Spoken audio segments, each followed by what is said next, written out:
देश दुनिया च वसते पंजाबियों को खुश आमदीद। मैं हरजिंदर सिंह रंधावा, तुम देख रहे हो पंजाब टैलीविजन और मेरे नाल ने सरदार नरेंद्रपाल सिंह।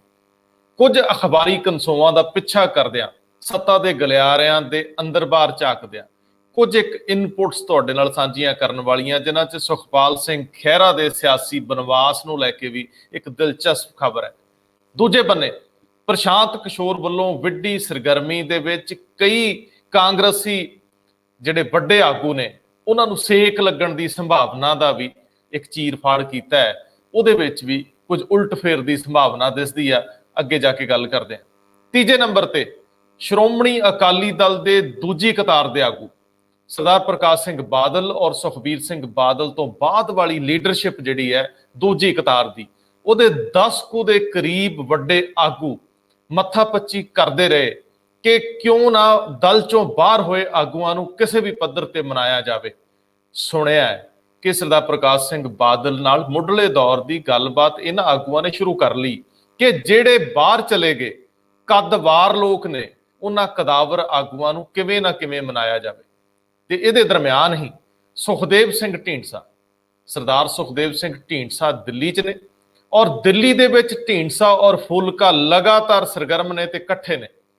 ਦਿੱਲੀ ਕਮੇਟੀ ਦੀਆਂ ਚੋਣਾਂ ਨੂੰ ਲੈ ਕੇ ਫੂਲਕਾ ਨੇ ਮੂਰਲੀਆਂ ਸਫਾ ਦੇ ਵਿੱਚ ਜਿਹੜੀ ਕਾਨੂੰਨੀ ਲੜਾਈ ਆ ਉਹ ਵਿੱਢੀ ਹੋਈ ਹੈ ਤੇ ਇਹਦੀ ਪਿੱਠ ਭੂਮੀ 'ਚ ਮਨਜੀਤ ਸਿੰਘ ਜੀਕੇ ਬੈਠੇ। ਢੀਂਡਸਾ ਸਰਗਰਮ ਨੇ ਕਿ ਕਿਵੇਂ ਨਾ ਕਿਵੇਂ ਦਿੱਲੀ ਦੀ ਹੋਣ ਵਾਲੀ ਚੋਣ ਤੇ ਪੂਰਾ ਅਸਰ ਪਾ ਲਿਆ ਜਾਵੇ ਤਾਂ ਕਿ ਪੰਜਾਬ ਵੱਲ ਪਰਤਦਿਆਂ ਲੜਾਈ ਆਸਾਨ ਹੋ ਜੇ। ਲੇਕਿਨ ਦਿੱਲੀ ਦੇ ਵਿੱਚ ਤਾਕਤਾਂ ਦੀ ਲੜਾਈ ਜਿਹੜੀ ਆ ਕਿ ਉਪ ਰਾਜਪਾਲ ਕੇ ਚੁਣੀ ਹੋਈ ਸਰਕਾਰ ਦੋਨਾਂ 'ਚ ਫਸਿਆ ਪੇਚ ਹੁਣ ਰਾਜ ਸਭਾ 'ਚ ਜਾ ਕੇ ਆਪਸ ਵਿੱਚ ਉਲਝੂਗਾ। ਹੁਣ ਵੇਖਣਾ ਇਹ ਹੋਊਗਾ ਕਿ ਇੱਕ ਤੋਂ ਬਾਅਦ ਦੂਜੀ, ਦੂਜੀ ਤੋਂ ਬਾਅਦ ਤੀਜੀ, ਤੀਜੀ ਤੋਂ ਬਾਅਦ ਚੌਥੀ ਸਟੇਟ ਕਿਹਦੀ ਵਾਰੀ ਆਉਂਦੀ ਆ।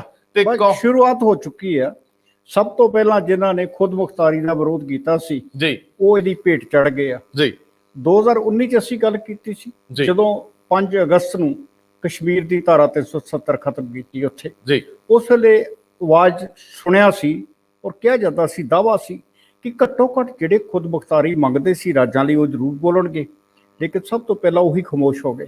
ਬਿਲਕੁਲ। ਔਰ ਕੇਜਰੀਵਾਲ ਕੋਲੋਂ ਲੋਕ ਐਸੀ ਆਸ ਨਹੀਂ ਸੀ ਕਰਦੇ। ਉਹ ਕਹਿੰਦੇ ਸੀ ਇਹ ਐਸਾ ਸ਼ਖਸ ਹੈ ਜਿਹੜਾ ਦਿੱਲੀ ਨੂੰ ਕੁਛ ਦੇ ਵੀ ਰਿਹਾ ਔਰ ਸਰਕਾਰਾਂ ਦੇ ਨਾਲ ਪੂਰਾ ਖਹਿਣ ਦੀ ਜੁਰਤ ਵੀ ਰੱਖਦਾ। ਸਰਦਾਰ ਸਾਹਿਬ, ਅੱਜ ਇੱਕ ਪੰਜਾਬ ਨਾਲ ਜੁੜਦਾ ਵੱਡਾ ਦਿਨ ਹੈ। ਵੈਸੇ ਤਾਂ ਇਸ ਦੇਸ਼ ਦੀ ਆਨ ਬਾਨ ਸ਼ਾਨ ਲਈ ਜਿਨ੍ਹਾਂ ਨੇ ਆਪਣਾ ਜੀਵਨ ਲਾਇਆ, ਸ਼ਹੀਦ ਆਜ਼ਮ ਸਰਦਾਰ ਭਗਤ ਸਿੰਘ, ਰਾਜਗੁਰੂ ਸੁਖਦੇਵ, ਅੱਜ ਉਹਨਾਂ ਨੂੰ ਅਕੀਦਤ ਸ਼ਰਧਾ, ਅੱਜ ਉਹਨਾਂ ਪ੍ਰਤੀ ਇੱਕ ਸਮਰਪਣ ਪੇਸ਼ ਕਰਨ ਦੀ ਜ਼ਰੂਰਤ ਹੈ। ਪੂਰਾ ਇੱਕ ਦਿਨ ਜਿਹੜਾ ਅੱਜ ਪੂਰੇ ਪੰਜਾਬ ਦੇ ਅਟਾਰੀ ਤੋਂ ਲੈ ਕੇ ਸਿੰਘੂ ਬਾਰਡਰ ਤੱਕ ਸ਼ਹੀਦ ਆਜ਼ਮ ਦੇ ਨਾਂ ਤੇ ਹੈ। ਸ਼ਹੀਦ ਆਜ਼ਮ ਭਗਤ ਸਿੰਘ ਇੱਕ ਵਿਅਕਤੀ ਨਹੀਂ, ਇੱਕ ਸੰਸਥਾ ਹੈ। ਇਹ ਅਸੀਂ ਸ਼ਬਦੀ ਪ੍ਰਵਚਨਾਂ ਦਾ ਸਹਾਰਾ ਨਹੀਂ ਲੈ ਰਹੇ, ਲੇਕਿਨ ਜੇ ਕੁੱਲ ਮਿਲਾ ਕੇ ਕੁਝ ਆਈਕਨ ਸਾਡੇ ਕੋਲ ਬਚਦੇ, ਕੁਝ ਆਦਰਸ਼ਕ ਸ਼ਖਸੀਅਤਾਂ, ਹਸਤੀਆਂ ਬਚਦੀਆਂ ਤੇ ਉਹਨਾਂ ਦੇ ਵਿੱਚ ਭਗਤ ਸਿੰਘ ਨੌਜਵਾਨਾਂ ਲਈ ਕਰਤਾਰ ਸਿੰਘ ਸਰਾਭਾ, ਸ਼ਹੀਦ ਆਜ਼ਮ ਭਗਤ ਸਿੰਘ, ਊਧਮ ਸਿੰਘ, ਉਹ ਲੋਕ ਜਿਨ੍ਹਾਂ ਨੇ ਹਥਿਆਰ ਤਾਂ ਚੱਕੇ ਲੇਕਿਨ ਵਿਚਾਰ ਉਹਦੇ ਨਾਲੋਂ ਵੀ ਤਗੜਾ ਰੱਖਿਆ। ਸਾਡੇ ਇਸ ਕਲਚਰ ਲਈ ਤੇ ਸਾਡੇ ਇਸ ਸਮਾਜਿਕ ਮੁਹਾਂਦਰੇ ਲਈ ਭਗਤ ਸਿੰਘ ਦਾ ਨਜ਼ਰੀਆ ਬਿਹਤਰੀਨ ਆ। ਉਹ ਕਮਿਊਨਿਸਟ ਸੀ, ਉਹ ਸਮਾਜ ਸੁਧਾਰਕ ਸੀ, ਉਹ ਕੌਣ ਸੀ? ਜੇ ਉਹਨੂੰ ਸਾਂਚਿਆਂ 'ਚ ਫਿੱਟ ਕਰਨ ਬਹੋਗੇ ਤੇ ਤੁਸੀਂ ਸੋਚੋਗੇ ਕਿ ਇੰਨੀ ਛੋਟੀ ਉਮਰ ਦੇ ਵਿੱਚ ਕੋਈ ਇੰਨਾ ਕੰਮ ਕਿਵੇਂ ਕਰ ਸਕਦਾ। ਜੇ ਭਗਤ ਸਿੰਘ ਕਰ ਸਕਦਾ ਹੈ ਤੇ ਅਸੀਂ ਪਿਛਾਂ ਕਿਉਂ? ਇਹ ਗੱਲ ਵੱਡੀ ਆ, ਇੱਕ ਵੱਖਰਾ ਸੈਗਮੈਂਟ ਬਣਦਾ ਹੈ ਤੇ ਉਹ ਲੋਕ ਜਿਹੜੇ ਲੋਕ ਇਸ ਵਿਚਾਰਧਾਰਾ ਜਾਂ ਵਿਚਾਰਧਾਰਕ ਭੇਡ ਦੇ ਨਜ਼ਰੀਏ ਤੋਂ ਜ਼ਿਆਦਾ ਵਿਦਵਾਨ ਨੇ। ਲੇਕਿਨ ਅਸੀਂ ਗੱਲ ਕਰਾਂਗੇ ਸਰਦਾਰ ਸਾਹਿਬ ਸਿਆਸਤ ਦੀ ਸ਼ਰਧਾ ਭੇਟ ਕਰਦੇ ਹਾਂ। ਹੁਣ ਮੁਸ਼ਕਲ ਸਿਰਫ ਇੰਨੀ ਕੁ ਹੈ ਕਿ ਜਦੋਂ ਪੰਜਾਬ ਦੇ ਵਿੱਚ ਰਾਜਨੀਤੀ ਗਰਮਾ ਰਹੀ ਆ, 2022 ਦੀ ਟੁੱਟ ਭੱਜ ਹੋ ਰਹੀ ਹੈ, ਬਿਲਕੁਲ, ਉਦੋਂ ਕੈਪਟਨ ਅਮਰਿੰਦਰ ਸਿੰਘ ਵੱਲੋਂ ਆਪਣਾ ਸਾਰੇ ਦਾ ਸਾਰਾ ਦਾਰੋ ਮਦਾਰ ਪ੍ਰਸ਼ਾਂਤ ਕਿਸ਼ੋਰ ਤੇ ਛੱਡਿਆ। ਬਿਲਕੁਲ, ਪ੍ਰਸ਼ਾਂਤ ਕਿਸ਼ੋਰ ਇਹ ਸਮਝਣ ਦੀ ਕੋਸ਼ਿਸ਼ ਕਰ ਰਹੇ ਆ ਕਿ ਪੰਜਾਬ ਦੇ ਇਸ ਵਾਰੀ ਦੇ ਦ੍ਰਿਸ਼ ਵਿੱਚ ਕਿਹੜੀਆਂ ਗੋਟੀਆਂ ਕਿਵੇਂ ਫਿੱਟ ਹੋ ਸਕਦੀਆਂ, ਬਿਲਕੁਲ, ਕਿਹੜੇ ਪੱਤੇ ਦੂਜੇ ਦੇ ਪੱਤਿਆਂ ਨੂੰ ਮਾਤ ਦੇ ਸਕਦੇ ਜੀ, ਕਿਹੜੀ ਗੇਮ ਕਿਵੇਂ ਖੇਡੀ ਜਾਵੇ ਤਾਂ ਕਿ 2017 ਦਰਕਨਾਰ ਕਰ ਦਈਏ, ਲਾਰਿਆਂ ਵਾਦਿਆਂ ਦੀ ਗੇਮ ਪਾਸੇ ਰਹਿ ਜੇ ਲੜਾਈ ਸ਼ਖਸੀ ਆਧਾਰਾਂ ਤੇ ਲੜੀ ਜਾਵੇ। ਬਿਲਕੁਲ ਸਹੀ ਗੱਲ। ਪ੍ਰਸ਼ਾਂਤ ਕਿਸ਼ੋਰ ਮੁਕੰਮਲ ਰੂਪ ਚ ਇਸ ਗੱਲ ਤੇ ਜ਼ੋਰ ਦੇ ਰਹੇ ਨੇ ਕਿ ਜਿੰਨੇ ਵੀ ਲੋਕ ਨੇ ਇਲੈਕਸ਼ਨ ਪ੍ਰੋਸੈਸ ਦੇ ਵਿੱਚ, ਜਿੰਨੇ ਵੀ ਲੋਕ ਆ, ਉਹਨਾਂ ਨੂੰ ਸਥਾਨਕ ਪੱਧਰ ਤੇ ਇਸ ਤਰੀਕੇ ਨਾਲ ਪੇਸ਼ ਕੀਤਾ ਜਾਵੇ। ਜਦੋਂ ਨਵਜੋਤ ਸਿੰਘ ਸਿੱਧੂ ਨੂੰ ਲੈ ਕੇ ਗੱਲ ਕਿਸੇ ਸਿਰੇ ਨਹੀਂ ਲੱਗ ਰਹੀ, ਨਵਜੋਤ ਸਿੰਘ ਸਿੱਧੂ ਇੱਕ ਜਗ੍ਹਾ ਫਸੇ ਹੋਏ ਨੇ।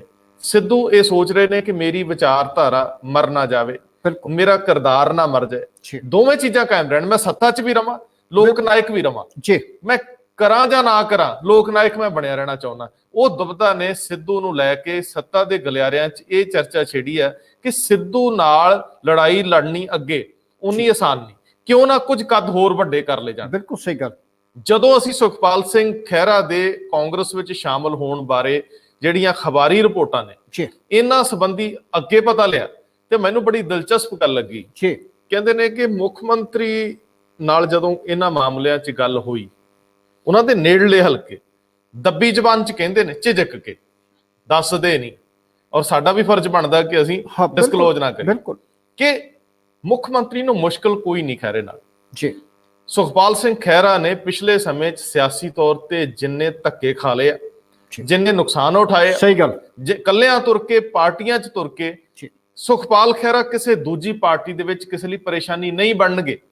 ਉਹ ਆਪਣੀ ਸੋਚ ਨੂੰ ਵਧਾ ਸਕਦੇ ਅੱਗੇ, ਲੇਕਿਨ ਜੇ ਉਹ ਕਾਂਗਰਸ ਦੇ ਵਿੱਚ ਮੁੱਖ ਮੰਤਰੀ ਦੇ ਨੇੜੇ ਜਾਂਦੇ ਨੇ, ਕੈਪਟਨ ਅਮਰਿੰਦਰ ਸਿੰਘ ਦਾ ਖੇਮਾ ਇਹ ਮਹਿਸੂਸ ਕਰਦਾ ਕਿ ਹੁਣ ਪਹਿਲਾਂ ਵਰਗਾ ਸੁਖਪਾਲ ਸਿੰਘ ਖਹਿਰਾ ਜਿਹੜਾ ਮੁਸ਼ਕਲ ਖੜੀ ਕਰੂਗਾ, ਲੇਕਿਨ ਸਭ ਤੋਂ ਵੱਡੀ ਹਰਡਲ ਹੈ ਰਾਣਾ ਗੁਰਜੀਤ ਸਿੰਘ। ਲੇਕਿਨ ਇਹਦੇ ਨਾਲ ਜਿਹੜਾ ਇੱਕ ਚੌਖਟਾ ਪ੍ਰਸ਼ਾਂਤ ਕਿਸ਼ੋਰ ਨੇ ਤਿਆਰ ਕੀਤਾ ਜੀ, ਉਹਦੇ ਵਿੱਚ ਵੀ ਸੁਖਪਾਲ ਖਹਿਰਾ ਫਿੱਟ ਆਉਂਦੇ ਨੇ। ਬਿਲਕੁਲ। ਉਹ ਚੌਖਟਾ ਇਹ ਹੈ ਕਿ ਇੱਕ ਤੇ ਉਹ ਲੋਕ ਜਿਹੜੇ 2017 ਚ ਕਾਂਗਰਸ ਵੱਲੋਂ ਸੀਟਾਂ ਹਾਰ ਗਏ ਜੀ, ਆਖਰ ਉਹ ਸੀਟਾਂ ਤੇ ਉੱਤੇ ਵੀ ਦੁਬਾਰਾ ਮੱਥਾ ਪੱਚੀ ਹੋ ਰਹੀ ਹੈ ਜੀ। ਔਰ ਦੂਸਰੀ ਗੱਲ ਇਹ ਕਿ ਜਿਸ ਹਲਕੇ ਤੋਂ ਸੁਖਪਾਲ ਖਹਿਰਾ ਸੰਬੰਧਿਤ ਨੇ, ਉਸ ਹਲਕੇ ਦੇ ਵਿੱਚ ਕੋਈ ਐਡਾ ਮਜ਼ਬੂਤ ਕਾਂਗਰਸੀ ਸਾਹਮਣੇ ਨਹੀਂ ਆਇਆ ਜੀ ਜਿਹੜਾ ਉਹਨਾਂ ਦੀ ਥਾਂ ਲੈ ਸਕੇ।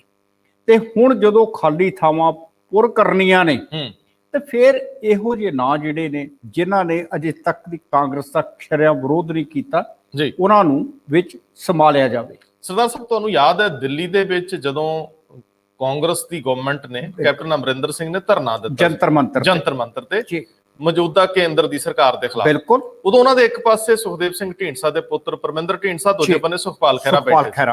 ਹਾਲਾਂਕਿ ਉਸ ਧਰਨੇ ਦੇ ਵਿੱਚ ਨਵਜੋਤ ਸਿੰਘ ਸਿੱਧੂ ਵੀ ਗੜਕ ਕੇ ਬੋਲੇ ਸੀ, ਔਰ ਕੈਪਟਨ ਅਮਰਿੰਦਰ ਸਿੰਘ ਨੂੰ ਜਰਨੈਲ ਕਿਹਾ ਸੀ। ਯਾਦ ਹੈ ਤੁਹਾਨੂੰ? ਬਿਲਕੁਲ, ਸ਼ੇਰ ਕਿਹਾ ਸੀ। ਆਪਣਿਆਂ ਵੱਲੋਂ ਸ਼ੇਰ ਕਹਿਣਾ, ਜਰਨੈਲ ਕਹਿਣਾ, ਕੋਈ ਕਹਿ ਲੋ ਕਿ ਮਜਬੂਰੀਆਂ ਵੀ ਨੇ ਜੀ, ਜਾਬਤਾ ਵੀ ਆ, ਲੇਕਿਨ ਸੱਤ ਬਗਾਨੇ ਦਾ ਜਿਹੜਾ ਤੁਹਾਡੇ ਨਾਲ ਨਹੀਂ ਹੈ, ਲੇਕਿਨ ਕਿਸੇ ਮੁੱਦੇ ਲਈ ਜਿਹੜਾ ਤੁਹਾਡੇ ਲਈ ਇੱਕ ਸਹੀ ਕਦਮ ਆ, ਉਹਦੇ ਲਈ ਨਾਲ ਖਲੋ ਜਵੇ, ਉਹ ਇੱਕ ਨੰਬਰ ਬਣਿਆ ਜਾਂਦਾ। ਇੱਕ ਹੋਰ ਪਹਿਲੂ ਆ, ਦੇਖੋ ਇਹਦੇ ਚ ਕੋਈ ਦੋ ਰਾਵਾਂ ਨਹੀਂ ਕਿ ਦੁਆਬੇ ਦੀ ਰਾਜਨੀਤੀ ਵਿੱਚ ਪ੍ਰਸ਼ਾਂਤ ਕਿਸ਼ੋਰ ਦੀਆਂ ਜਿਹੜੀਆਂ ਗੀਟੀਆਂ ਨੇ ਜੀ, ਉਹ ਸੁਖਪਾਲ ਖਹਿਰਾ ਉਹਦੇ ਵਿੱਚ ਪੂਰਾ ਬਿਲਕੁਲ ਸਹੀ ਗੱਲ ਹੈ, ਫਿੱਟ ਬੈਠਦੇ ਆ। ਲੇਕਿਨ ਸਭ ਤੋਂ ਵੱਡੀ ਮੁਸ਼ਕਲ ਹੈ ਕਿ ਮੁੱਖ ਮੰਤਰੀ ਕੈਪਟਨ ਅਮਰਿੰਦਰ ਸਿੰਘ ਦੇ ਨੇੜੇ ਰਾਣਾ ਗੁਰਜੀਤ ਸਿੰਘ, ਜਿਹੜੇ ਕਿ ਕਾਰਪੋਰੇਟ ਵੀ ਨੇ, ਜਿਹੜੇ ਤਗੜੇ ਬਿਜ਼ਨਸਮੈਨ ਨੇ, ਉਹ ਬਹੁਤ ਨੇੜੇ ਸੀ।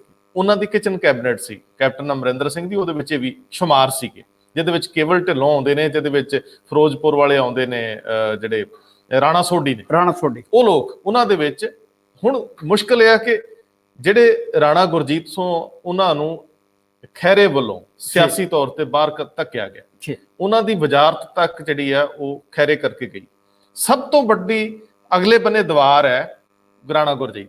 ਹੁਣ ਰਾਣਾ ਗੁਰਜੀਤ ਔਰ ਕੈਪਟਨ ਅਮਰਿੰਦਰ ਸਿੰਘ ਦੀ ਇਕੁਏਸ਼ਨ ਇਹਨਾਂ ਦਿਨਾਂ ਵਿੱਚ ਉਹਨਾਂ ਦੇ ਆਪਸੀ ਰਿਸ਼ਤੇ ਉਹ ਕਿਹੋ ਜਿਹਾ, ਇਹ ਨਿਰਧਾਰਿਤ ਕਰੂਗਾ ਕਿ ਕੀ ਸੁਖਪਾਲ ਖਹਿਰਾ ਦੀ ਐਂਟਰੀ ਕਾਂਗਰਸ ਵਿੱਚ ਆਸਾਨ ਹੁੰਦੀ ਹੈ ਕਿ ਨਹੀਂ।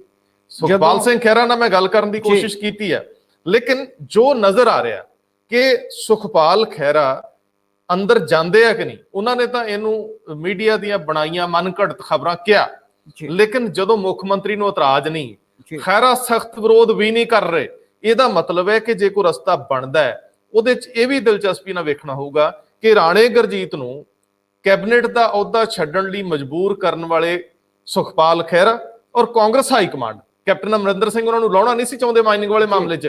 ਜੇ ਅਸਤੀਫਾ ਦੇਣਾ ਪਿਆ ਸੀ ਤੇ ਹਾਈ ਕਮਾਂਡ ਦੇ ਕਹਿਣ ਤੇ ਦੇਣਾ ਪਿਆ ਸੀ। ਹੁਣ ਹਾਈ ਕਮਾਂਡ ਦੀ ਰਾਣਾ ਗੁਰਜੀਤ ਤੇ ਮਿਹਰ ਹੋਈ ਆ ਕਿ ਨਹੀਂ, ਕੈਪਟਨ ਅਮਰਿੰਦਰ ਨਾਲ ਉਹਨਾਂ ਦੇ ਰਿਸ਼ਤੇ ਸਖਾਵੇਂ ਆ ਕਿ ਨਹੀਂ, ਇਹ ਸਾਰਾ ਕੁਝ ਦੇਖ ਕੇ ਜਿਹੜਾ ਮੁੜ ਵਸੇਬਾ ਹੈ ਕਾਂਗਰਸ ਵਿੱਚ ਸੁਖਪਾਲ ਖਹਿਰਾ ਦਾ, ਇਹ ਦੇਖਣਾ ਹੋਊਗਾ। ਲੇਕਿਨ ਅਜੇ ਕਾਲੀ ਆ, ਅਜੇ ਕਾਲੀ ਚ ਗੱਲ ਕਰ ਰਹੇ ਆ, ਕਿਉਂਕਿ ਤੁਰੰਤ ਕੋਈ ਟਿਕਟਾਂ ਨਹੀਂ ਵੰਡ ਹੋ ਰਹੀਆਂ, ਅਜੇ ਕੁਝ 5-4 ਮਹੀਨੇ ਗੱਲ ਤੁਰਦੀ ਰਹੂ। ਅਜੇ ਤੇ ਬੜਾ ਸਾਫ਼ ਹੈ ਕਿ 4 ਸਾਲਾਂ ਦਾ ਜਿਹੜਾ ਆਪਣਾ ਸੀਗਾ ਪ੍ਰਾਪਤੀਆਂ ਜੀ, ਜਿਹੜੀਆਂ ਪ੍ਰਾਪਤੀਆਂ ਸੀ ਉਹ ਕੈਪਟਨ ਅਮਰਿੰਦਰ ਸਿੰਘ ਹੋਰਾਂ ਨੇ ਗਣਾਈਆਂ ਨੇ ਜੀ, ਜਿਨ੍ਹਾਂ ਪ੍ਰਾਪਤੀਆਂ ਨੂੰ ਹਰ ਵਿਰੋਧੀ ਧਿਰ ਨੇ ਨਕਾਰਨ ਦੀ ਕੋਸ਼ਿਸ਼ ਕੀਤੀ ਹੈ, ਆਪਣੇ ਹਿਸਾਬ ਨਾਲ ਉਹਨਾਂ ਦਾ ਮੁਲਾਂਕਣ ਕੀਤਾ।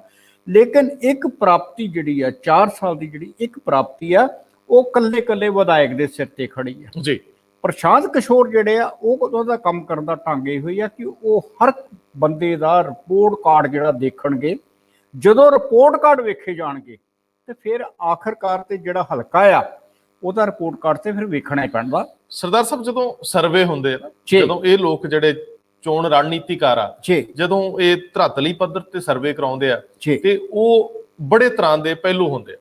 4 ਪਹਿਲੂ ਨੇ ਜੋ ਅਖਬਾਰ ਲਿਖਦਾ, ਉਹ ਪ੍ਰਸ਼ਾਂਤ ਕਿਸ਼ੋਰ ਦੀ ਜਿਹੜੀ ਸਾਰੀ ਨੀਤੀ ਆ ਉਹ ਸਰਵੇ ਦੀ ਉਹਨੂੰ 4 ਨੁਕਤਿਆਂ 'ਚ ਵੰਡਦਾ ਜੀ। ਜਦੋਂ ਪੜਾਅ ਪੜਾ ਕੋਈ ਨਤੀਜਾ ਸਾਹਮਣੇ ਲਿਆਂਦਾ ਜਾਏਗਾ ਤੇ ਫਿਰ ਜੇ ਕਿਤੇ ਇਹ ਸਾਹਮਣੇ ਆ ਜਾਂਦਾ ਤੇ ਫਿਰ ਇੱਕ ਸਵਾਲ ਹਰ ਪਾਰਟੀ ਕੋਲ ਹੁੰਦਾ ਕਿ ਦੇਖੋ ਜੀ, ਫੈਸਲਾ ਟਿਕਟਾਂ ਦੀ ਵੰਡ ਤੇ ਹਾਈ ਕਮਾਨ ਨੇ ਕਰਨੀ ਹੈ। ਪਰ ਸਰਦਾਰ ਜੀ, 2012 ਦੀ ਇਲੈਕਸ਼ਨ ਸੁਖਬੀਰ ਸਿੰਘ ਬਾਦਲ ਕਿਵੇਂ ਜਿੱਤ ਗਏ ਸੀ? ਉਹਨਾਂ ਨੇ ਕਾਂਗਰਸ ਦੇ ਜਿੰਨੇ ਵੀ ਬਾਗੀ ਉਮੀਦਵਾਰ ਸੀ ਉਹਨਾਂ ਤੇ ਹੱਥ ਫੇਰ ਲਿਆ, ਸੁਣਿਆ, ਉਹਨਾਂ ਨੂੰ ਖੜੇ ਰਹਿਣ ਲਈ ਮਨਾ ਲਿਆ, ਉਹਨਾਂ ਨੂੰ ਜਿੰਨੀ ਕੁ ਮਦਦ ਦੀ ਲੋੜ ਸੀ ਆਲੇ ਦੁਆਲੇ ਉਹ ਕਰਵਾਤੀ। ਉਹ ਬੰਦੇ ਖੜੇ ਰਹੇ, ਕੋਈ 20,000 ਵੋਟ ਲੈ ਗਿਆ, ਕੋਈ 19 ਲੈ ਗਿਆ, ਕੋਈ 25 ਲੈ ਗਿਆ। ਆ ਪਠਾਨਕੋਟ ਵਾਲੇ ਪਾਸੇ ਉਦੋਂ ਬੜਾ ਜ਼ਬਰਦਸਤ ਨੁਕਸਾਨ ਹੋਇਆ ਸੀ ਕਾਂਗਰਸ ਨੂੰ। ਸੋ ਜੇਕਰ ਤੁਸੀਂ ਇਸ ਪੱਧਰ ਤੇ ਟਿਕਟਾਂ ਕੱਟਣ ਦੀ ਪ੍ਰਕਿਰਿਆ ਲੇਟ ਲੈ ਜਾਂਦੇ ਹੋ ਜਾਂ ਨਵੀਆਂ ਦੇ, ਉਦੋਂ ਤੱਕ ਜਿਹੜੇ ਪੁਰਾਣੇ ਕੈਂਡੀਡੇਟ ਉਹਨਾਂ ਦਾ 5-7 ਹਜ਼ਾਰ ਵਾਲਾ ਜਿਹੜਾ ਆਧਾਰ ਆ, ਜੇ ਉਹ ਤੁਹਾਡੇ ਨਾਲ ਨਹੀਂ ਤੁਰਦੇ, ਜਿਹੜਾ ਟਿਕਟ ਕੱਟੀ ਜਾਣ ਤੋਂ ਬਾਅਦ ਵੀ ਖੜਾ ਰਹਿ ਗਿਆ, ਜਿਹੜਾ ਬਾਗੀ ਹੋ ਗਿਆ, ਉਹ ਤੁਹਾਨੂੰ, ਜੇ ਤੁਹਾਨੂੰ ਆਪ ਨਹੀਂ ਜਿੱਤਦਾ, ਤੁਹਾਨੂੰ ਵੀ ਨਹੀਂ ਜਿੱਤਣ ਦਿੰਦਾ। ਇਹ ਇੱਕ ਵੱਡਾ ਸਵਾਲ ਆ, ਇਹ ਬਹੁਤ ਟੇਢੀ ਖੀਰ ਆ। ਹੁਣ ਕਨਸੋਆਂ ਤੇ ਕਨਸੋਆਂ ਹੁੰਦੀਆਂ, ਲੇਕਿਨ ਜਿੱਤਣ ਲਈ ਤੁਸੀਂ ਕਈ ਵਾਰੀ ਕੋਸ਼ਿਸ਼ ਕਰਦੇ, ਹਾਰ ਵੀ ਕਰਦਾ, ਕੁਛ ਨਾ ਕੁਛ ਤੇ ਵਾਪਰਦਾ। ਜੇ ਸ਼ਖਸ ਨੂੰ ਤੁਸੀਂ ਸਲਾਹ ਕਰ ਲਾਇਆ, ਮੰਤਰੀ ਦਾ ਅਹੁਦਾ ਵੀ ਦੇਤਾ, ਗੱਡੀ ਵੀ ਦੇਤੀ, ਸਿਸਟਮ ਵੀ ਦੇਤਾ, ਇਹ ਤੇ ਹੈ ਨਹੀਂ ਵੀ ਉਹ ਘਰ ਚੁੱਪ ਕਰਕੇ ਸਰਾਣੇ ਥੱਲੇ ਬਾਂਹ ਦੇ ਕੇ ਸੁੱਤਾ ਆ, ਗਾਂ ਤੁਰੀਏ, ਕੁਛ ਨਾ ਕੁਛ ਤੇ ਕਰਦਾ ਪਿਆ ਉਹ। ਲੇਕਿਨ ਸਵਾਲ ਇਹ ਹੀ ਆ ਕਿ ਹੁਣ ਜਦੋਂ ਸਭ ਤੋਂ ਵੱਡੀ ਗੱਲ ਇਹ ਆ ਕਿ ਤੁਸੀਂ ਭਾਵੇਂ ਹੌਲੀ ਚੱਲੋ, ਲੇਕਿਨ ਜਦੋਂ ਦਿੱਲੀ ਤੋਂ ਚੱਲ ਕੋਈ ਤੁਹਾਨੂੰ ਚੁੰਡੀ ਵੱਡੇ ਆ ਕੇ, ਫਿਰ ਤੇ ਤੁਹਾਨੂੰ ਸਪੀਡ ਫੜਨੀ ਪੈਣੀ ਹੈ ਨਾ ਕੰਮ ਦੀ। ਕੇਜਰੀਵਾਲ ਨੇ ਤੁਹਾਨੂੰ ਤਿੱਖਿਆਂ ਕਰਤਾ, ਲੇਕਿਨ ਇਸ ਤਿੱਖੇਪਣ ਚ ਜਦੋਂ ਕਾਂਗਰਸ ਇੰਨਾ ਕੁਝ ਕਰ ਰਹੀ ਹੈ, ਪ੍ਰਸ਼ਾਂਤ ਕਿਸ਼ੋਰ ਐਕਟਿਵ ਨੇ ਜੀ, ਕਿਉਂਕਿ ਜਿੰਨੇ ਟੀਮ ਲਾਈ ਹੋਵੇ, ਟੀਮ ਤੋਂ ਕੰਮ ਵੀ ਤੇ ਲੈਣਾ। ਬਿਲਕੁਲ ਉਸੇ ਵੇਲੇ ਸੁਣਿਆ, ਇਹ ਇੱਕ ਬਹੁਤ ਅਹਿਮ ਸਰੋਤ ਤੋਂ ਖਬਰ ਆ ਰਹੀ ਹੈ ਕਿ ਅਕਾਲੀ ਦਲ ਦੀ ਦੂਜੀ ਕਤਾਰ, ਜਿਹਦੇ ਵਿੱਚ ਜਿਹੜੇ ਵੱਡੇ ਆਗੂ ਆ, ਕਾਗ ਦੂਜੀ ਕਤਾਰ ਦੇ, ਜਿਹੜੇ ਦੂਜੀ ਕਤਾਰ ਦੇ ਨਾਂ ਰਹੇ, ਜਿਨ੍ਹਾਂ ਦੀ ਪੁੱਛਗਿੱਛ ਘਟ ਗਈ ਸੀ, ਹੁਣ ਉਹਨਾਂ ਨੇ ਇਹ ਮਹਿਸੂਸ ਕੀਤਾ ਹੈ ਕਿ ਜੇਕਰ ਇਹ ਸਰਵੇ ਤੋਂ ਬਾਅਦ, ਸੀ ਵੋਟਰ ਦਾ ਜਿਹੜਾ ਸਰਵੇ ਸੀ, ਭਾਵੇਂ ਉਹ 1% ਸੀ, ਉਹਦੇ ਆਧਾਰ ਪਤਾ ਨਹੀਂ ਕੀ ਸੀਗੇ, ਲੇਕਿਨ ਉਹਨੇ ਇੱਕ ਚਰਚਾ ਛੇੜੀ ਕਿ ਜੇਕਰ ਅਕਾਲੀ ਦਲ ਅਜੇ ਵੀ 10 ਤੋਂ 20 ਸੀਟਾਂ 'ਚ ਫਸਿਆ ਹੈ ਤਾਂ ਫਿਰ ਸਾਨੂੰ ਕੀ ਕਰਨਾ ਚਾਹੀਦਾ। ਜਿਨ੍ਹਾਂ ਨੇ ਸਾਰੀ ਉਮਰ ਸਿਆਸਤ ਵਿੱਚ ਲਾਈ ਆ, ਹੁਣ ਉਹ ਸਮਝਦੇ ਆ ਕਿ ਅਸੀਂ ਸੁਖਬੀਰ ਬਾਦਲ ਜਾਂ ਵਿਕਰਮ ਮਜੀਠੀਆ ਦੀ ਰਾਜਨੀਤੀ ਤੋਂ ਥੋੜਾ ਅੱਗੇ ਵਧੀਏ। ਉਹ ਆਪਣੇ ਤੇ ਆਪਣੇ ਪੁੱਤਰਾਂ ਦੇ ਪਰਿਵਾਰਾਂ ਦੇ ਕੈਰੀਅਰ ਬਚਾਉਣ ਲਈ, ਸਿਆਸੀ ਭਵਿੱਖ ਬਚਾਉਣ ਲਈ ਪ੍ਰਕਾਸ਼ ਸਿੰਘ ਬਾਦਲ ਤੱਕ ਪਹੁੰਚ ਕਰ ਰਹੇ। ਸਰਦਾਰ ਪ੍ਰਕਾਸ਼ ਸਿੰਘ ਬਾਦਲ ਨੂੰ ਇਸ ਗੱਲ ਲਈ ਮਨਾਉਣ ਦੀ ਕੋਸ਼ਿਸ਼ ਕਰਨ ਲਈ ਸਿਰ ਜੋੜੇ ਗਏ ਨੇ ਕਿ ਜਿਹੜੇ ਸੁਖਦੇਵ ਸਿੰਘ ਢੀਂਡਸਾ, ਸੇਵਾ ਸਿੰਘ ਸੇਖਵਾਂ, ਰਣਜੀਤ ਸਿੰਘ ਬ੍ਰਹਮਪੁਰਾ, ਰਣਜੀਤ ਸਿੰਘ ਤਲਵੰਡੀ ਜਾਂ ਬਾਕੀ ਵੱਡੇ ਆਗੂ, ਜਿਨ੍ਹਾਂ ਦੇ ਵਿੱਚ ਜਿਹੜੇ ਜਸਟਿਸ ਨਿਰਮਲ ਸਿੰਘ, ਬੀਬੀ ਗੁਲਸ਼ਨ, ਇਹ ਸਾਰੇ ਲੋਕ ਜਿਹੜੇ ਆ, ਇਹਨਾਂ ਨੂੰ ਕਿਸੇ ਤਰੀਕੇ ਨਾਲ ਵਾਪਸ ਲਿਆਂਦਾ ਜਾਵੇ। ਇਹ ਉਹ ਲੋਕ ਆ ਜਿਹੜੇ ਲੋਕ ਤੁਹਾਨੂੰ ਸਪੋਰਟ ਜਿੰਨੀ, ਮਤਲਬ ਸਪੋਰਟ ਕਿੰਨੀ ਕਰ ਸਕਦੇ ਮਸਲਾ ਨਹੀਂ, ਲੇਕਿਨ ਨੁਕਸਾਨ ਘੱਟ ਤੋਂ ਘੱਟ ਹੋਵੇ। ਲੜਾਈ ਅਕਾਲੀ ਦਲ ਨੂੰ ਬਚਾ ਕੇ ਰੱਖਣ ਦੀ, ਅਕਾਲੀ ਦਲ ਦੀ ਪੰਜਾਬ ਵਿੱਚ ਹੋਂਦ ਰੱਖਣ ਦੀ, ਅਕਾਲੀ ਦਲ ਨੂੰ ਮੂਹਰਲੀਆਂ ਸਫਾਂ 'ਚ ਪਹਿਲੀਆਂ 2 ਲੜਾਈਆਂ ਦੇ ਵਿੱਚ ਰੱਖਣ ਲਈ ਇਹ ਵੱਡੇ ਪੱਧਰ ਤੇ ਕੋਸ਼ਿਸ਼ ਹੋਈ ਆ। ਹੁਣ ਇਹ ਅਗਲੇ ਦਿਨਾਂ 'ਚ ਦੇਖਣਾ ਹੈ ਕਿ ਇਹ ਮੂਵ ਕਿੱਥੋਂ ਸ਼ੁਰੂ ਹੁੰਦੀ, ਕਿਵੇਂ ਗੱਲਬਾਤ ਤੁਰਦੀ ਹੈ, ਇਹ ਵੱਡਾ ਸਵਾਲ। ਔਰ ਇਹਦਾ ਜਿਹੜਾ ਪ੍ਰਭਾਵ ਹੈ ਉਹ ਦਿੱਲੀ ਸਿਰਜੇਗੀ ਜੀ। ਜਿਹੜਾ ਤੁਸੀਂ ਹੁਣੇ ਸ਼ੁਰੂਆਤ ਗੱਲ ਕੀਤੀ ਸੀ ਕਿ ਜਿਸ ਤਰ੍ਹਾਂ ਦਿੱਲੀ ਦੇ ਵਿੱਚ ਸਰਦਾਰ ਹਰਵਿੰਦਰ ਸਿੰਘ ਫੂਲਕਾ ਐਡਵੋਕੇਟ ਔਰ ਸੁਖਦੇਵ ਸਿੰਘ ਢੀਂਡਸਾ ਦਿੱਲੀ ਕਮੇਟੀ ਦੀਆਂ ਚੋਣਾਂ ਦੇ ਵਿੱਚ ਆਪਣੇ ਆਪ ਨੂੰ ਐਸਟੈਬਲਿਸ਼ ਕਰਨਾ ਚਾਹੁੰਦੇ ਨੇ, ਸਥਾਪਿਤ ਕਰਨ ਦੇ ਲਈ ਜਦੋਜਹਿਦ ਕਰ ਰਹੇ ਨੇ, ਲੱਗੇ ਹੋਏ ਨੇ, ਉਹਦੇ ਵਿੱਚ ਇੱਕ ਬੜਾ ਵੱਡਾ ਸੰਕੇਤ ਹੈ। ਜੇ ਉੱਥੇ ਜ਼ੋਰ ਲਾਉਂਦੇ ਪਏ ਨੇ ਤੇ ਉਹਦਾ ਪ੍ਰਭਾਵ ਪੰਜਾਬ ਵਿੱਚ ਵੀ ਦੇਖਣ ਨੂੰ ਮਿਲਣਾ ਤੁਹਾਨੂੰ। ਸਰਦਾਰ ਜੀ ਇੱਥੇ ਵੀ ਇੱਕ ਨਵਾਂ ਪਹਿਲੂ ਆ। ਮੇਰੀ ਸਰਦਾਰ ਹਰਵਿੰਦਰ ਸਿੰਘ ਫੁਲਕਾ ਨਾਲ ਡਿਟੇਲਡ ਗੱਲ ਹੋਈ ਜੀ, ਢੀਂਡਸਾ ਸਾਹਿਬ ਨਾਲ ਵੀ ਗੱਲ ਹੋਈ। ਹਰਵਿੰਦਰ ਸਿੰਘ ਫੂਲਕਾ ਕਿਸੇ ਵੀ ਪੱਧਰ ਤੇ ਰਾਜਨੀਤੀ 'ਚ ਸ਼ਾਮਲ ਨਹੀਂ ਹੋਣਾ ਚਾਹੁੰਦੇ, ਉਹ ਕੋਈ ਵੀ ਇਲੈਕਸ਼ਨ ਨਹੀਂ ਲੜਨਾ ਚਾਹੁੰਦੇ, ਲੇਕਿਨ ਉਹਨਾਂ ਦਾ ਇੱਕ ਨਿਕਾਤੀ ਪ੍ਰੋਗਰਾਮ ਧਾਰਮਿਕ ਪ੍ਰਬੰਧ ਗੁਰੂ ਘਰਾਂ ਦੇ, ਉਹਨਾਂ ਨੂੰ ਸਾਰਾ ਅਕਾਲੀ ਦਲ ਦੀ ਜਿੰਦ ਜਾਨ ਜਿਹੜੀ ਆ ਤੇ ਧਾਰਮਿਕ ਪ੍ਰਬੰਧ ਆ ਨਾ। ਫਿਰ ਤੁਸੀਂ ਉਹ ਨਾ ਗੱਲ ਕਹੋ ਕਿ ਇੱਕ ਬੰਦਾ ਸੰਗੀ ਨੂੰ ਹੱਥ ਪਾਉਂਦਾ ਹੋਵੇ ਤੁਹਾਡੀ ਸ਼ਾਹ ਰਾਗ ਨੂੰ ਤੇ ਤੁਸੀਂ ਕਹੋ ਜੀ ਕੋਈ ਗੱਲ ਨਹੀਂ, ਉਹਨੇ ਵੈਸੇ ਹੱਥ ਘੁੱਟਿਆ ਸੀ। ਜਿਹੜੀ ਸਰਦਾਰ ਸਾਹਿਬ ਤੁਸੀਂ ਠੀਕ ਕਿਹਾ।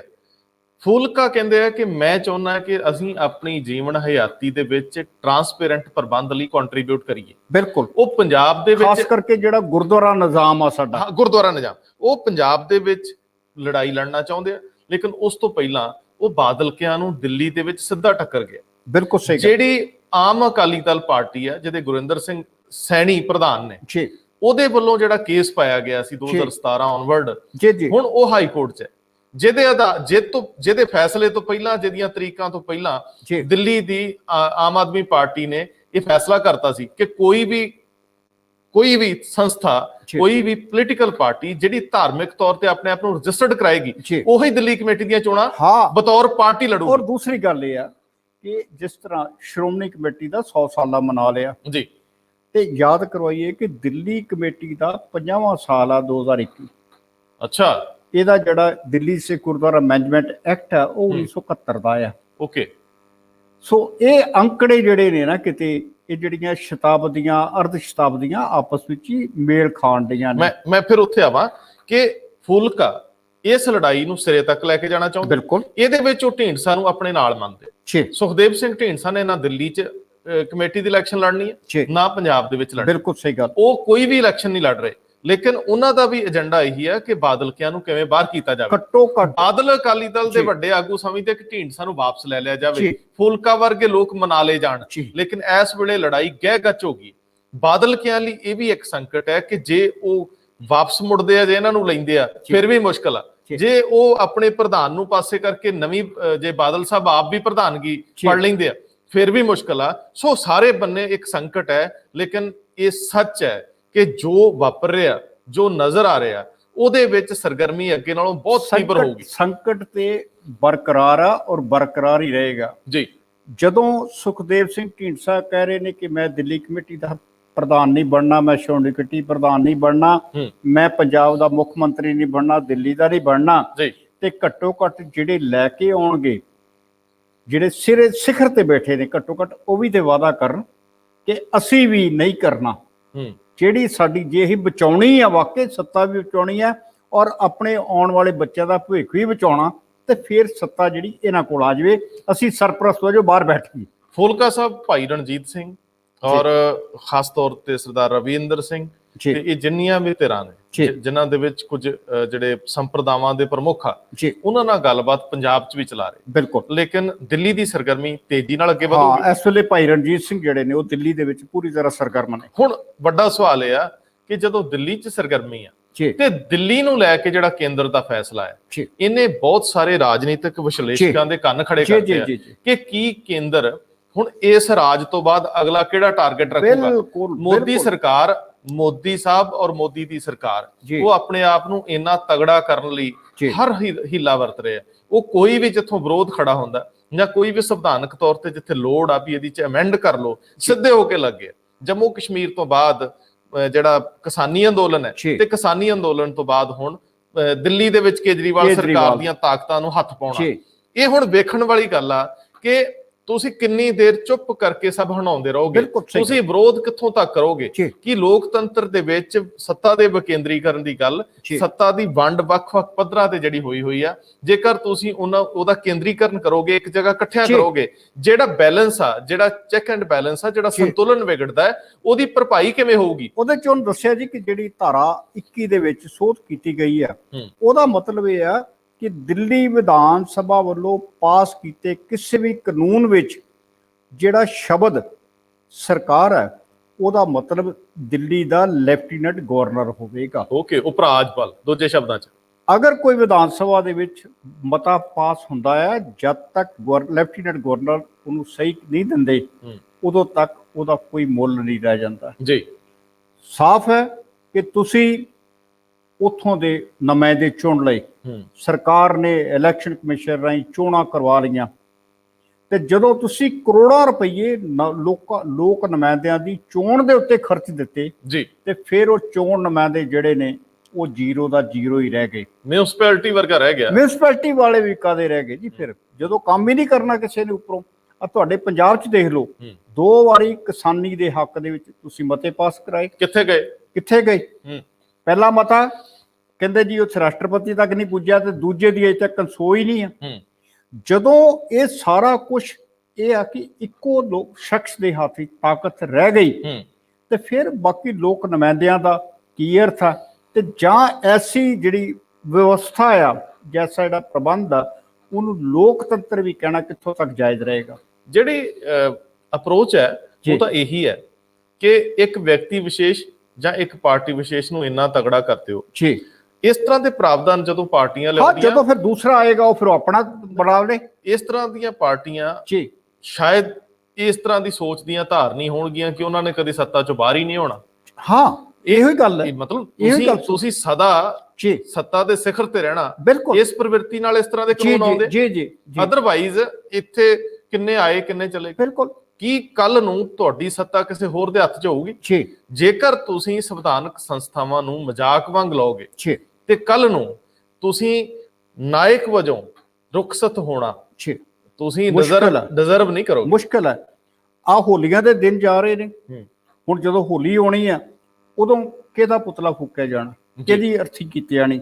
ਹਰਨਾਕਸ਼ ਸਭ ਤੋਂ ਜ਼ਿਆਦਾ ਤਾਕਤਵਰ ਸੀ ਜੀ। ਇਹੋ ਹੀ ਕਹਿੰਦਾ ਸੀ, ਜਲੇ ਹਰਨਾਕਸ਼ ਥਲੇ ਹਰਨਾਕਸ਼ ਜੀ, ਕਿ ਜਲ ਥਲ ਤੇ ਮੈਂ ਹੀ ਆ। ਆਖਰ ਕੀ ਹੋਇਆ ਫਿਰ? ਕੁਦਰਤ ਨੇ ਜਦੋਂ ਆਪਣਾ ਜਾਹੋ ਜਲਾਲ ਦਿਖਾਇਆ, ਅੱਜ ਹਰਨਾਕਸ਼ ਨੂੰ ਕਿੰਨੇ ਕੁ ਸਤਿਕਾਰ ਨਾਲ ਜਾਣਿਆ ਜਾਂਦਾ। ਕੁਦਰਤੀ ਆ ਸਰਦਾਰ ਸਾਹਿਬ, ਸੱਤਾ ਦਾ ਤਵਾਜ਼ਨ ਰਹਿਣਾ ਚਾਹੀਦਾ। ਬਿਲਕੁਲ। ਸੱਤਾ ਤੁਹਾਡੇ ਕੋਲ ਜਦੋਂ ਹੁੰਦੀ ਆ, ਤੁਹਾਡਾ ਸਿਰ ਜਿਹੜਾ ਵਾ ਉਹਦਾ ਸੰਤੁਲਨ ਬਣਿਆ। ਸ਼ਾਸਕ ਹਿਟਲਰ ਵੀ ਰਿਹਾ ਜੀ, ਹਿਟਲਰ ਵੀ ਤਾਨਾਸ਼ਾਹ ਰਿਹਾ ਆ, ਇਹ 'ਚ ਕੋਈ ਦੁਆਰਾਵਾਨੀ ਨਹੀਂ ਰਿਹਾ, ਲੇਕਿਨ ਅੱਜ ਕਿੰਨੇ ਕੁ ਸਤਿਕਾਰ ਨਾਲ ਉਹਨੂੰ ਬੁਲਾਇਆ ਜਾਂਦਾ। ਦੁਨੀਆ ਦੀਆਂ ਹਜ਼ਾਰਾਂ ਉਦਾਹਰਨਾਂ। ਬਿਲਕੁਲ। ਔਰ ਲੱਖਾਂ ਸਾਲ ਦਾ ਮਨੁੱਖੀ ਇਤਿਹਾਸ, ਲੋਕ ਜੰਗਲ ਦੇ ਰਾਜੇ ਵੀ ਬਣ ਜਾਂਦੇ ਰਹੇ। ਔਰ ਜਿਹੜਾ ਸ਼ਖਸ ਆਪਣੇ ਲੋਕਾਂ ਦੀ ਖਾਤਰ ਲੜਿਆ, ਸਾਲਾਂ ਬੱਧੀ ਜੇਲ੍ਹ 'ਚ ਰਿਹਾ, ਨੈਲਸਨ ਮੰਡੇਲਾ, ਉਹ ਅੱਜ ਵੀ ਲੋਕ ਨਾਇਕ ਆ। ਪਰ ਸਰਦਾਰ ਜੀ, ਨੈਲਸਨ ਮੰਡੇਲਾ ਕਿੰਨੇ ਕੁ ਨੇ? ਵੇਖਣ ਵਾਲੀ ਗੱਲ ਤਾਂ ਇਹ ਆ ਕਿ ਲੋਕ ਹਿੱਤਾਂ ਲਈ ਤੁਸੀਂ ਉਹਨਾਂ ਦੇ ਪੈਰੋਕਾਰ ਬਣ ਕੇ ਤੁਸੀਂ ਲੜਾਈ ਲੜਦੇ ਹੋ, ਫਿਰ ਤੁਸੀਂ ਲੋਕ ਮਨਾਂ 'ਚ ਜਿਉਂਦੇ ਰਹਿੰਦੇ ਹੋ। ਅੱਜ ਅਸੀਂ ਭਗਤ ਸਿੰਘ ਨੂੰ ਯਾਦ ਕਰਦੇ ਹਾਂ। ਭਗਤ ਸਿੰਘ ਦਾ ਆਪਣਾ ਨਿੱਜ ਤਾਂ ਕੋਈ ਨਹੀਂ ਸੀ ਨਾ। ਅਸੀਂ ਲੋਕ ਜਿਹੜੇ ਅੱਜ ਭਾਰਤ ਦੇਸ਼ ਦੇ ਵਾਸੀ ਆ, ਅਸੀਂ ਉਦੋਂ ਗੁਲਾਮ। ਕਿੰਨੀਆਂ ਪਾਰਟੀਆਂ ਭਗਤ ਸਿੰਘ ਦੇ ਨਾਂ ਤੇ ਪੈਦਾ ਹੋਈਆਂ ਤੁਹਾਡੇ ਸਾਹਮਣੇ ਆ। ਕਦੀ ਕੱਚੇ ਪੀਲੇ ਵਾਲੀ ਦਸਤਾਰ ਚੱਲ ਪਈ, ਕਦੀ ਕੋਈ ਫਰਲੇ ਵਾਲੀ ਦਸਤਾਰ ਚੱਲ ਪਈ। ਬਹੁਤ ਸਾਰੇ ਲੋਕ ਆਏ, ਕਿਸੇ ਨੇ ਕੁਛ ਕਿਹਾ, ਲੇਕਿਨ ਜਦੋਂ ਇਹ ਸਵਾਲ ਕੀਤਾ ਜਾਂਦਾ ਸੀ ਕਿ ਭਗਤ ਸਿੰਘ ਦੀ ਕਿਹੜੀ ਵਿਚਾਰਧਾਰਾ ਨਾਲ ਤੁਸੀਂ ਸਹਿਮਤ ਹੋ, ਭਗਤ ਸਿੰਘ ਦੀ ਕਿਹੜੀ ਵਿਚਾਰਧਾਰਾ ਨਾਲ ਤੁਸੀਂ ਸਹਿਮਤ ਹੋ, ਸਮਾਜ ਨੂੰ ਕਿੰਨਾ ਕੁ ਬਦਲ ਸਕਦੇ ਹੋ, ਆਪਣਾ ਤੁਹਾਡਾ ਤਿਆਗ ਕਿੰਨਾ ਆ, ਫਿਰ ਕਹਿੰਦੇ ਜੀ ਨਹੀਂ, ਭਗਤ ਸਿੰਘ ਹੀ ਸੀ, ਅਸੀਂ ਥੋੜ੍ਹਾ ਬਣ ਸਕਦੇ ਹਾਂ। ਤੇ ਫਿਰ ਲੋਕ ਤਨਜ ਕਰਦੇ ਆ ਕਿ ਹਾਂ, ਪਾਰਟੀ ਭਗਤ ਸਿੰਘ ਦੇ ਨਾਂ ਤੇ ਹੀ ਆ, ਭਗਤ ਸਿੰਘ ਪੈਦਾ ਹੋਣਾ ਚਾਹੀਦਾ, ਲੇਕਿਨ ਆਪਣੇ ਨੇ ਗਵਾਂਢੀ ਦੇ ਘਰ। ਬਿਲਕੁਲ। ਡਾਕਟਰ ਮਨੋਹਰ ਸਿੰਘ ਗਿੱਲ ਜਿਹੜੇ ਕਿ ਭਾਰਤ ਦੇ ਖੇਡ ਮੰਤਰੀ ਰਹੇ ਨੇ ਔਰ ਮੁੱਖ ਚੋਣ ਕਮਿਸ਼ਨਰ ਰਹੇ ਆ, ਮੈਨੂੰ ਹੈਰਾਨੀ ਹੋਈ ਜਦੋਂ ਉਹਨਾਂ ਨੇ ਮੈਨੂੰ ਦੱਸਿਆ ਕਿ ਆਜ਼ਾਦੀ ਦੇ ਕਈ ਸਾਲਾਂ ਬਾਅਦ ਉਹਨਾਂ ਨੇ ਲੜ ਕੇ ਭਗਤ ਸਿੰਘ ਦਾ ਬੁੱਤ ਪਾਰਲੀਮੈਂਟ 'ਚ ਲਵਾਇਆ ਜੀ। ਅਸੀਂ ਉਸ ਦੇਸ਼ ਦੇ ਵਾਸੀ ਹਾਂ ਜਿੱਥੇ ਅਜੇ ਵੀ ਭਗਤ ਸਿੰਘ ਵਰਗਿਆਂ ਨੂੰ ਸ਼ਹੀਦ ਮੰਨਣ ਲਈ ਕਾਗਜ਼ਾਂ ਪੱਤਰਾਂ ਦੇ ਵਿੱਚ ਫਾਈਲਾਂ ਤੁਰੀਆਂ ਫਿਰਦੀਆਂ। ਸਹੀ ਗੱਲ। ਲੇਕਿਨ ਕੁਰਬਾਨ ਹੋਣਾ, ਸ਼ਹਾਦਤ ਦੇਣੀ, ਇਹ ਵੱਡੀਆਂ ਗੱਲਾਂ ਨੇ, ਸ਼ਾਇਦ ਸਾਡੀ ਔਕਾਤ ਤੋਂ ਤੇ ਸੋਚ ਤੋਂ ਵੀ ਪਰੇ ਨੇ। ਅਸੀਂ ਕੌਣ ਹੁੰਨੇ ਆ ਜਿਨ੍ਹਾਂ ਨੂੰ ਇਹ ਨਿੱਕੇ ਨਿੱਕੇ ਡਰ ਸਤਾਈ ਜਾਂਦੇ ਆ ਕਿ ਸਾਡਾ ਇਹ ਨੁਕਸਾਨ ਨਾ ਹੋ ਜਾਏ, ਉਹ ਨਾ ਹੋ ਜਾਏ।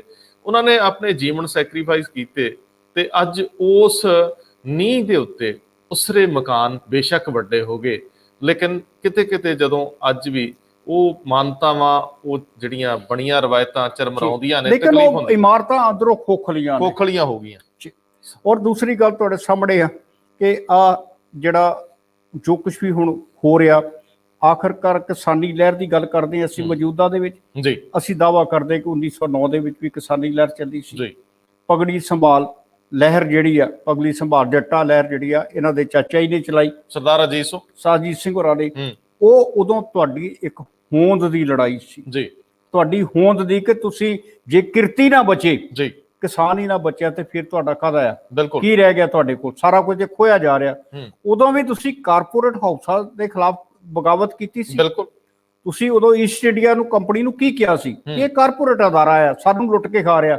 ਲੇਕਿਨ ਅੱਜ ਜਿਹੜਾ ਮੁਹਾਜ ਆ ਉਹ ਹੋਰ ਆ ਜੀ। ਅੱਜ ਇਹ ਆ ਕਿ ਜੋ ਮੈਂ ਕਹਿ ਰਿਹਾ, ਅੱਜ ਮੈਂ ਸੱਤਾ ਤੇ ਆ ਤੇ ਮੇਰਾ ਕਿਹਾ ਜਿਹੜਾ ਆ ਉਹ ਇਲਾਹੀ ਆ, ਬਸ ਜੀ।